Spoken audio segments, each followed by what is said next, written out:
ಕೊಳ್ತೋಗಿರೋ ಹಣ್ಣು ತರಕಾರಿಗಳಿಂದ solar panels ಮಾಡಿ ಎಲೆಕ್ಟ್ರಿಸಿಟಿನ produce ಮಾಡಬಹುದು ಅಂತ ಎಲ್ಲಾದ್ರೂ ಕೇಳಿದ್ದೀರಾ?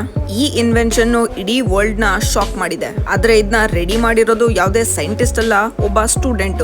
ಫಿಲಿಪೀನ್ಸ್ ನ ಮಾಪು ಯೂನಿವರ್ಸಿಟಿಯ ಒಬ್ಬ ಇಂಜಿನಿಯರಿಂಗ್ ಸ್ಟೂಡೆಂಟ್ ಕಾರ್ವಿ ಮೆಗ್ಯೂ.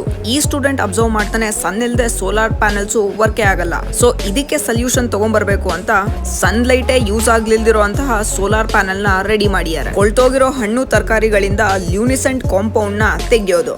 ಈ ಕಾಂಪೌಂಡ್ ಎಕ್ಸ್ಟ್ರಾಕ್ಟ್ ಇಂದ ಕಲರ್ಫುಲ್ ಸೋಲಾರ್ ಪ್ಯಾನೆಲ್ ನ ರೆಡಿ ಮಾಡಿದ್ದಾರೆ. ಇದು ನಮ್ ಎನ್ವೈರನ್ಮೆಂಟ್ ಅಲ್ಲಿರೋ ಅಲ್ಟ್ರಾ ವೈಲೆಟ್ ರೇಸ್ ನ ಅಬ್ಸರ್ವ್ ಮಾಡ್ಕೊಳ್ಳುತ್ತೆ. ಈ ಅಲ್ಟ್ರಾ ವೈಲೆಟ್ ರೇಸ್ ಎಂತ ಕೆಟ್ಟ ವೆದರ್ ಅಲ್ಲಿ ಬೇಕಾದ್ರೂ ಸಿಗುತ್ತೆ.